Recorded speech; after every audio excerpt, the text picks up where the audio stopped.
C'est le premier traître de ce début de campagne. Il s'appelle André Pirard et il vient de Sommeleuse. C'est un obscur conseiller provincial de Namur. Il a été débauché par le FDF et Olivier Maguin est venu nous le présenter à Namur comme la prise de guerre du siècle. Alors, tu es allé à la conférence de presse, quelles sont les réactions au sein des colos? Oui, au sein des colos, on est un petit peu étonné. Jean-Michel Javot utilisait Twitter pour s'exprimer. Et pour lui, le mercato politique a commencé. Il parle d'ailleurs assez ironiquement d'un débauchage d'un très gentil, mais alors très gentil conseiller provincial.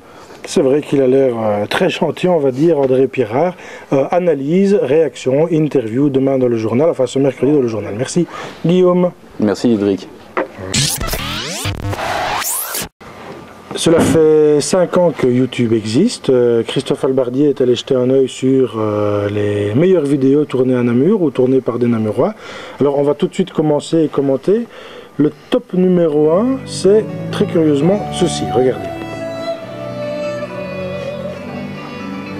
Alors, Christophe, qu'est-ce que c'est ça?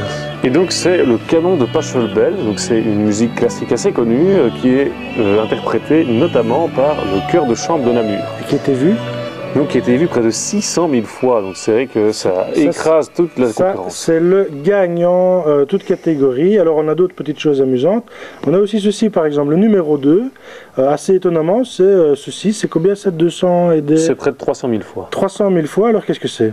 Alors c'est étonnant, donc c'est un camion télécommandé géant, donc un Namur Expo. Un Namur Expo qui fait 300 000 votes, enfin 300 000 visites plutôt, 300 000 lectures, qui bat même, alors ça c'est important, on le revoit chaque année, Festival Les Bêtisiers, notre ami, notre compatriote Benoît Poelvoorde, qui fait quoi là? Donc qui s'amuse, qui se lâche au cours d'un JT avec Fabienne Van de Merch, donc au moment où il y a longtemps maintenant de la sortie du vélo de Guylain Lambert, et donc ça a été vu aussi un peu moins de 300 000 fois. Mais après le camion, alors ça c'est assez étonnant parce que tu as interviewé je crois un expert de l'UCL qui dit comment ça se fait que des trucs aussi anecdotiques soient vus 300 000 fois sur YouTube. Et bien justement parce que sur YouTube les gens vont chercher des choses qu'ils ne trouvent pas dans les médias comme nous, les télévisions, les médias mainstream comme on dit. C'est ça, c'est clair que le gros camion rouge qui circule dans Namur Expo, il n'y a personne qui va diffuser ça. Alors par contre, tu es tombé aussi sur quelque chose de très drôle, c'est ceci que je vous laisse découvrir, regardez.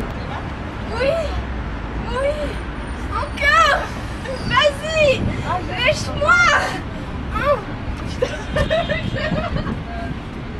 C'est dément ça. C'était vu combien de fois? Donc c'était vu plus de 20 000 fois. Plus de 20 000 fois. À mon avis, ils ne s'attendaient pas à ça. Ah ben, oui, et donc c'est deux jeunes qui ont décidé de répondre à un défi qui avait été lancé par la radio Énergie. Et donc le principe c'est de simuler des orgasmes en pleine ville. Et voilà, surtout la fille, parce que le garçon, on doit dire, il est beaucoup moins bon. Ouais. Elle n'a peur de rien. Elle n'a peur de rien. Une deuxième petite séquence pour la fine bouche parce que ça nous amuse quand même beaucoup.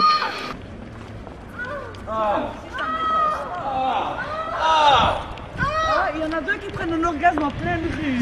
Ils ont de la chance à ces deux-là. Apparemment ça amuse même les passants. Bon voilà, c'était un petit peu pour l'anecdote. Sur YouTube on trouve du pire ou du meilleur. Voilà. J'espère que dans le meilleur vous classerez, vous internautes, nos vidéos de la Meuse Namur. Merci Christophe et analyse plus détaillée dans la Meuse demain. Dans la Meuse ce mercredi. Je te remercie Christophe. L'actualité de la Meuse Namur ce mercredi, c'est aussi les vols de les côtes. Noël Joris est allé investiguer à la Rune, radio universitaire namuroise, également victime de vols de les côtes, un phénomène en pleine expansion. Noël. Oui, donc voilà, ici on se trouve devant le côte de la Rune qui a été cambriolé il y a quelques semaines. Delphine fait partie du côte et elle va nous expliquer qu'est-ce qui s'est passé en fait. Mais en fait, il y a deux personnes qui sont rentrées par la fenêtre ici et qui ont piqué son ordi, toutes ses affaires pendant qu'il dormait. Alors pour l'instant à Namur il y a énormément de vols de côtes et si vous voulez savoir comment protéger votre côte et connaître un peu plus ce problème à Namur, vous n'avez qu'à lire La Meuse.